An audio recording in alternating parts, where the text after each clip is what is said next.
We're delighted to welcome you here this evening to the launch of Lockdown Patchwork, a newly commissioned work by Leafcutter John. This new work has been created entirely from crowdsourced material.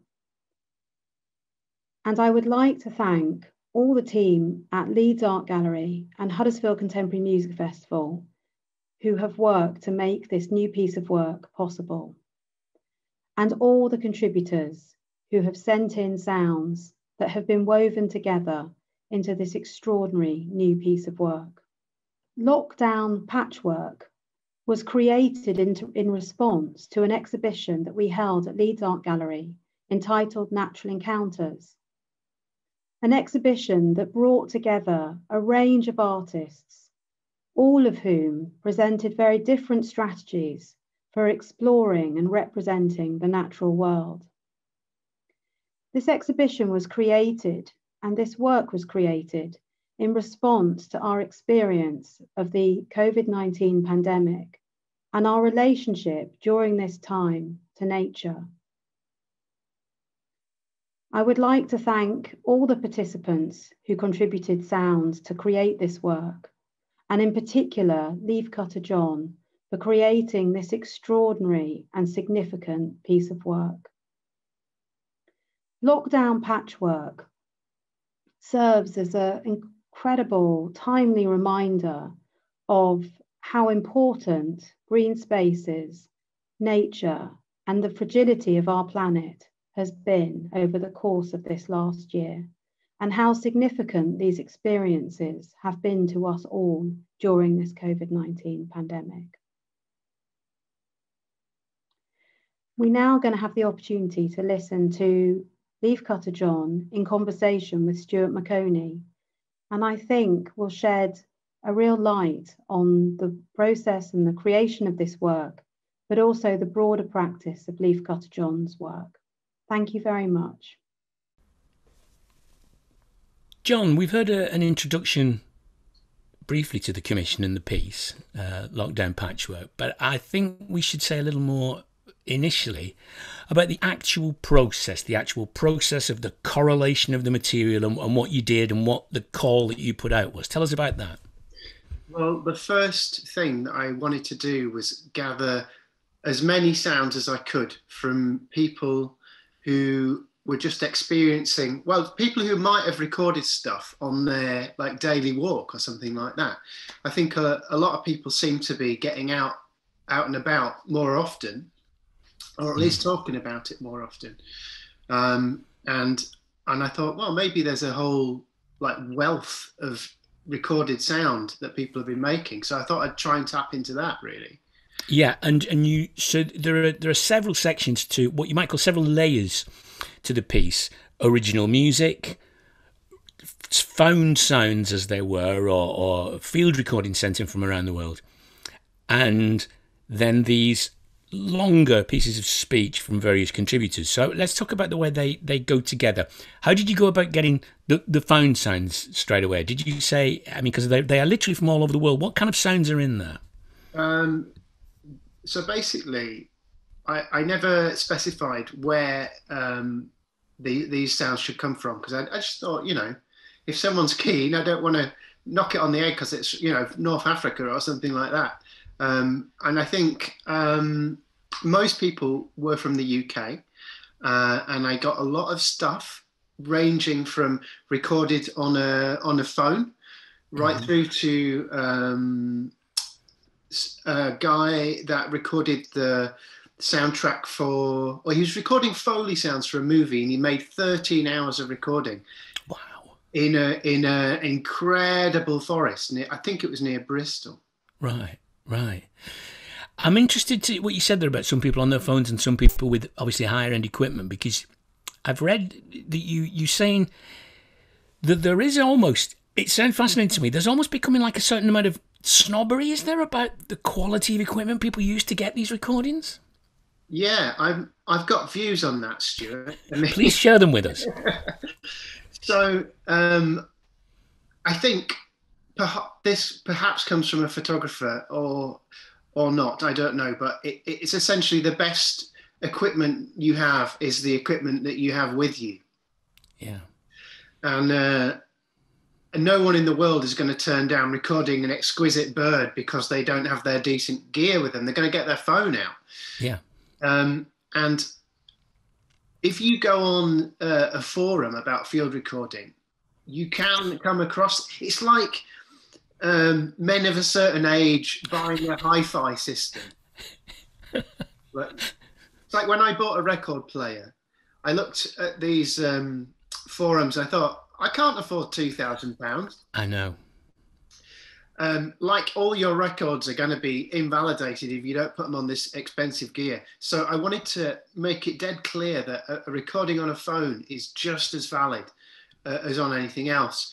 And in fact, some of the most moving sounds were people on people's phones. And so a sound will come in and it'll be, one of them was a car going through a puddle. Right. And on a phone, and it didn't sound particularly great. And then I inquired about this recording, and then found out that the lady who made it, getting out of the house for her was a massive, big deal.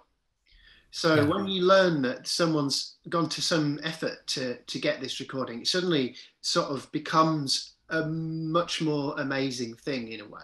Yeah, yeah.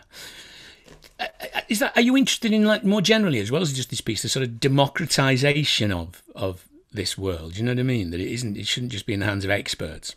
Yeah, I think experts as gatekeepers is pretty dangerous. Because you instantly, to be an expert, there's an element of I've learned what I've learned. I don't need to do anymore, in a way. I mean, yeah. There are a lot of people out there that do not subscribe to that, but there's this idea that, this 10,000 hours idea, total rubbish. Yeah. If you stop learning, you're screwed. And what a newcomer to field recording can teach you is they can show you that excitement and that naivety, and they can do stuff that's totally bonkers that you've never thought of. Yeah. So, yeah. I mean, that's why I think it's important that everyone feels they can give to the project, Yeah.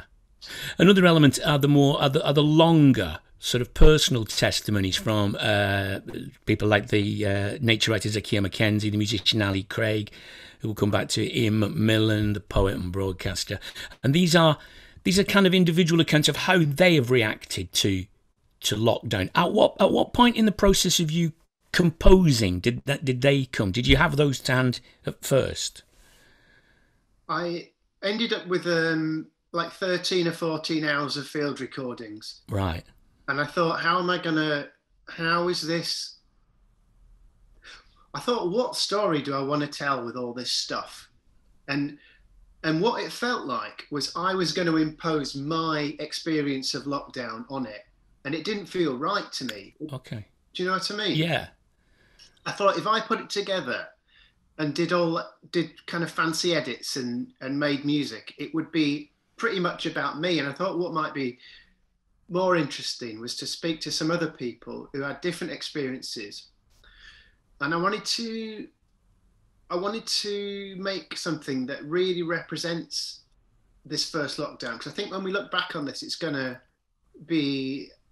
think it's going to resonate for a long time, the effect of lockdown. So I thought I want to bring in as many lenses on nature as I can. So I spoke to a couple of people I knew, and those people suggested people I didn't know. So like Luke Turner from the Quietus suggested Zakia Mackenzie. And so I have about a few people I don't know, a few people I do know. And it becomes their story, and it becomes a kind of collective story. Yeah. So yeah, you've got the field recordings, you've got the interview material, which kind of duet with each other at times. And then last thing I did was just wrote music for the bits that needed a bit of help, and then picked out some longer field recordings to go between those sections of interview material. Yeah, yeah. Those interviews are fascinating as well, because they offer sort of slightly individual perspectives on lockdown, don't they? I think Zakia talks about her garden and how that became a kind of world, a new world for her. I think Ali talks about how, because Ali's been completely shielding, I think, and that's presented all kinds of difficulties. And Ian talks about, as Twitter users will know, Ian has his morning stroll that he talks about. So when you heard each of those, did a process of almost scoring go on? Because, you know, as a film score almost, because you can hear your individual, your original music certainly picks up cues from the things that they say, doesn't it?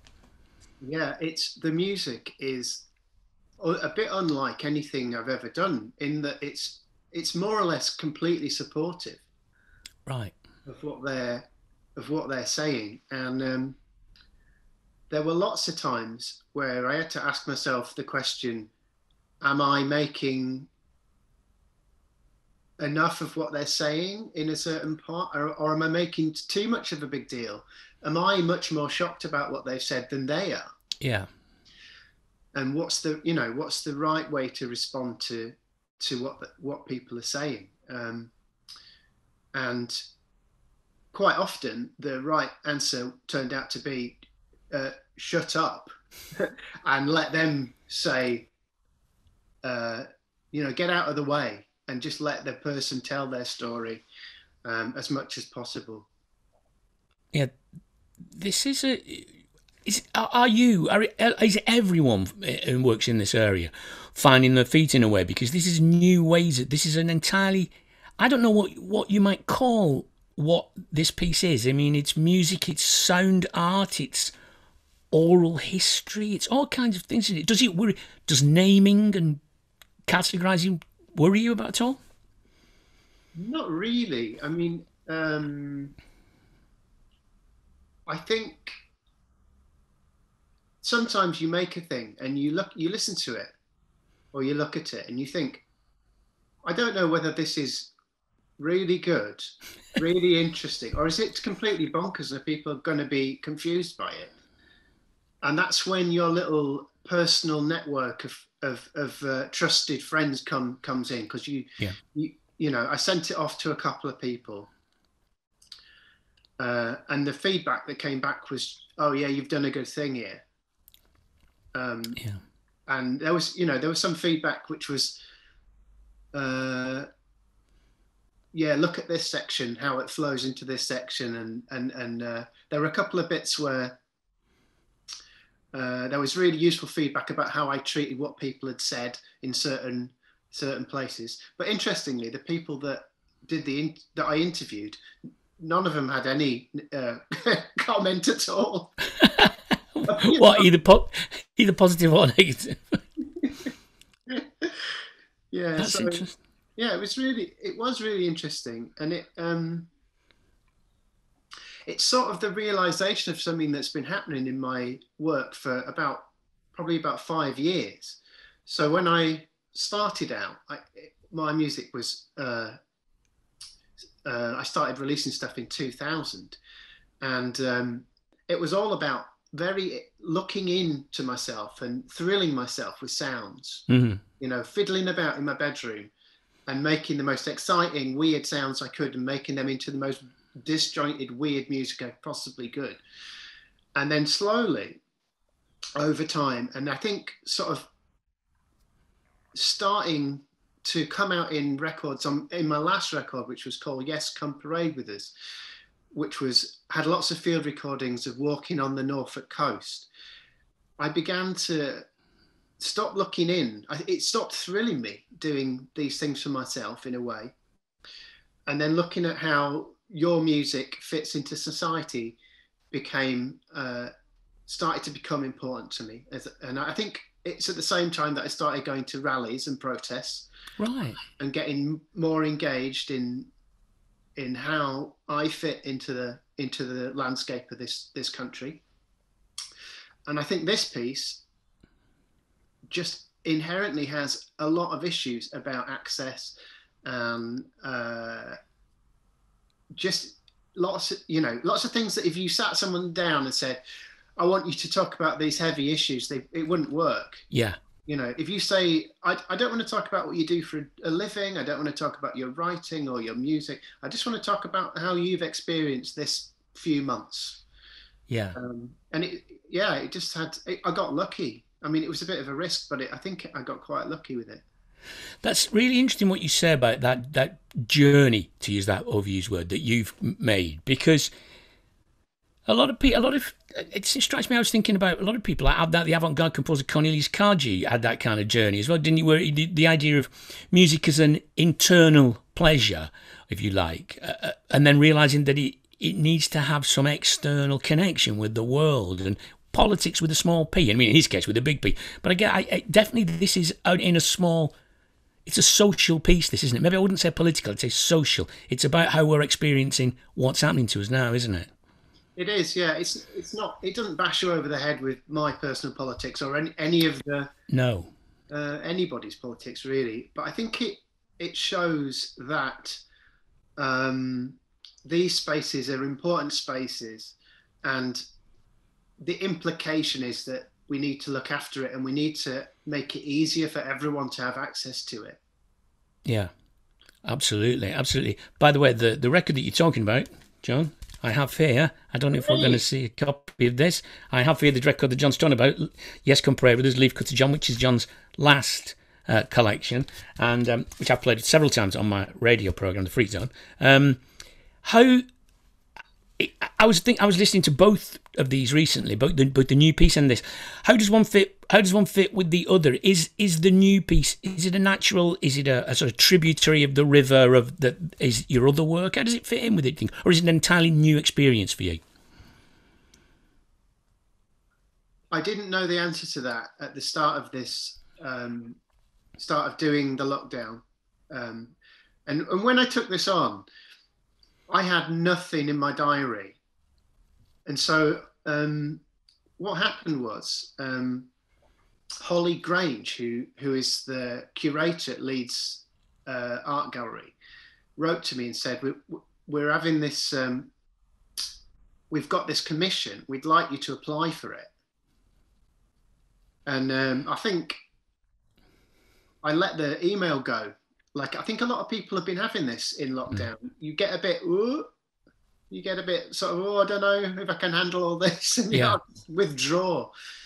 And she sort of persisted, and then eventually we had a chat on the phone. And it's a bit weird when someone says, we've got this commission, we want your thing to tie in with our exhibition, which is called Natural Encounters. Mm-hmm. Because the risk is you suggest something which you'd never write and that you don't want to write.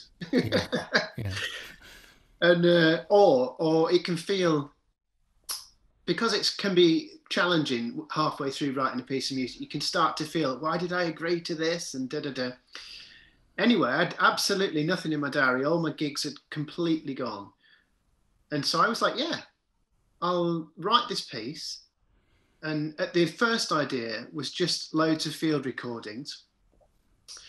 And I didn't tell them that I was going to make it basically base it around these interviews, because I thought they would think, oh, he's making a podcast now. Okay.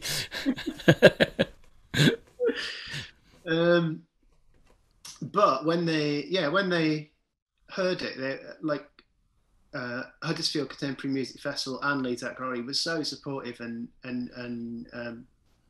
just I felt like they helped me understand in a way what it was that I was making. Yeah, So I still don't really know what it is, and that's totally fine. But has it been a departure for you? I mean, looking back over your previous work, is this the most extreme step into this world that you've made? Yes, it is. It's the first. Sorry, I totally didn't answer your question then. No, it's fine.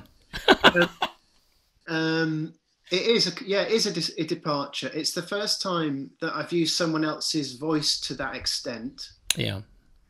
And the responsibility felt bigger than I was expecting. Felt heavier. Yeah. I sort of went into it a bit gung ho, and then thought, oh, actually, this is the stuff that's coming up here. Is a really big deal. When I spoke to Ali, it didn't really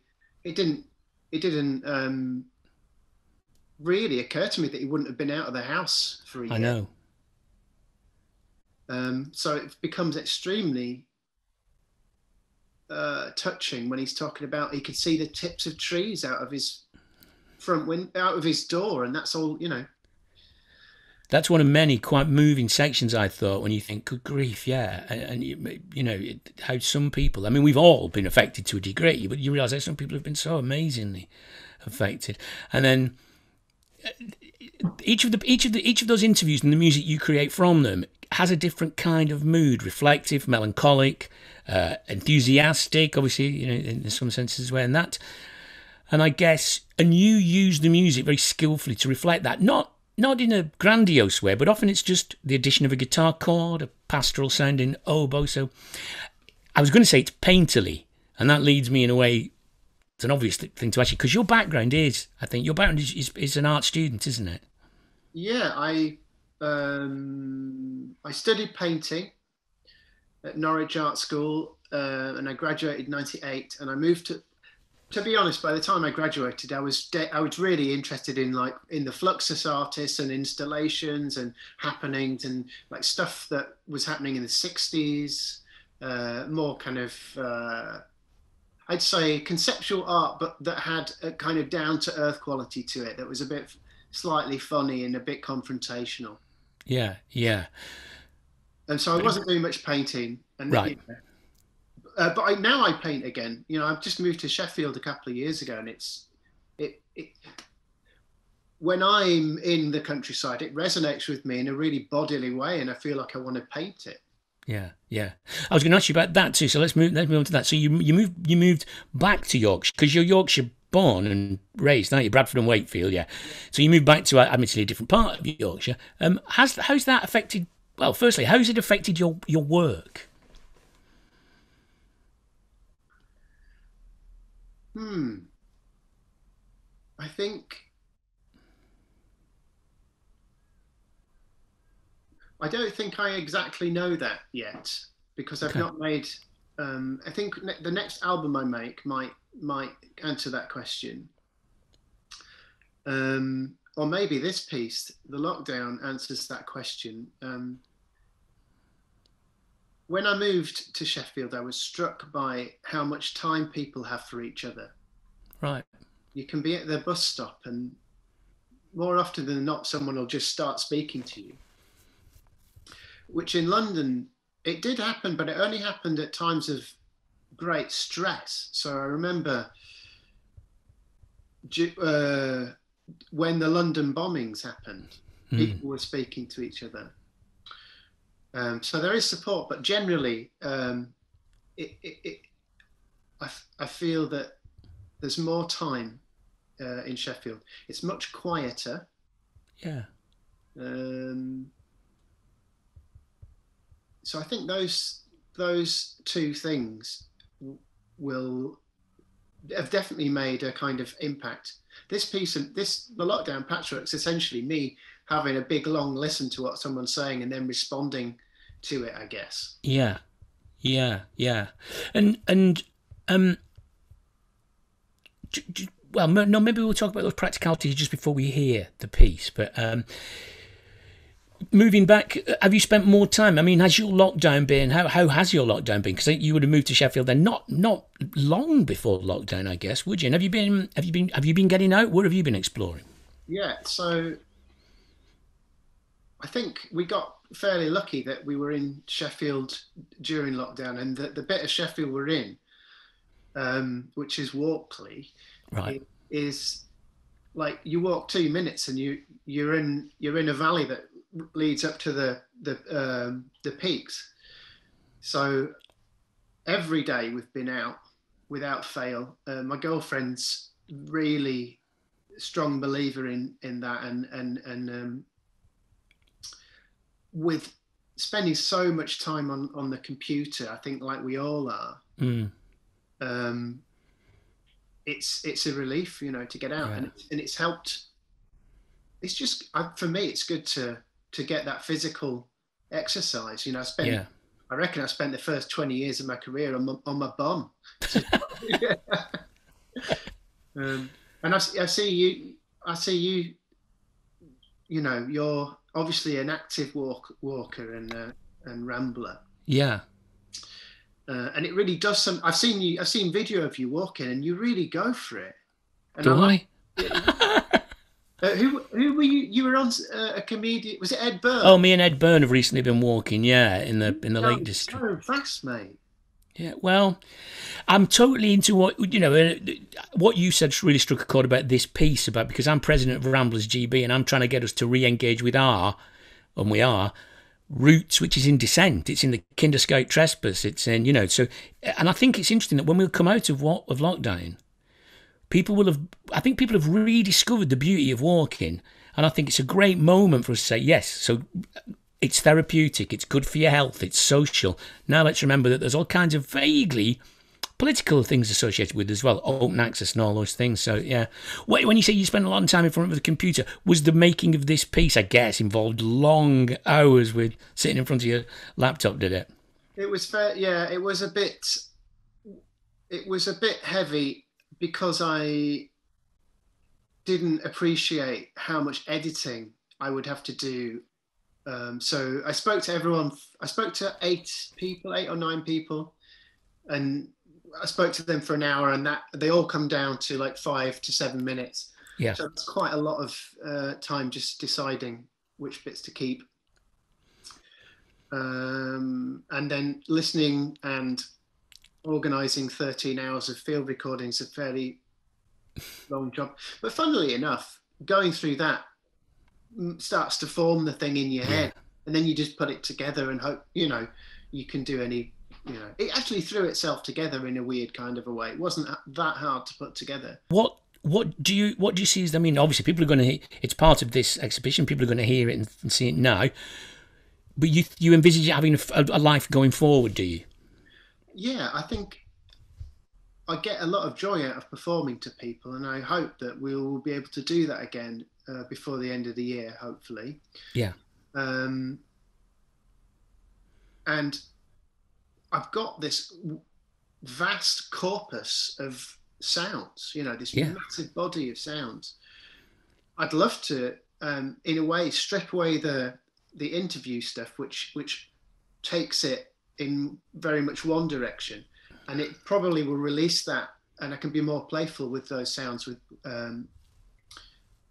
I think that would be a really interesting thing to do, and I'm also quite keen on getting permission from all the contributors to share all the sounds with everybody, because I think that would be a really nice full stop or a continuation. One huge epic piece. Yeah, well, people could just do what they wanted. Or people to do what they want with it, like open source stuff. They could do what they want with it. Yeah, that's fascinating. But it is interesting just thinking about it. It is almost like a multi-use thing. Because you can listen to it as music, you could hear it as a live experience, or you could, I guess, take it around. I always hear it like a podcast, But you could, but I love it. It's terrific, and it seems to exist in a very attractive way between different mediums, and its uncategorizability, I think, is a lot to do with its appeal. I love it, John, and we're going to hear it now. Anything you want to say to people about how to enjoy it, how to listen? Do they need to have anything in mind when they listen? No, I don't think so. I think I hope that it's fun to listen to. I think there are elements which are really hopeful and full of joy, and there are elements which are reflective and more. There are some poignant moments, I think. And I think the key is just pop it in your ears, and it'll do the rest. Brilliant. Thanks very much, John. Thank you, Stuart.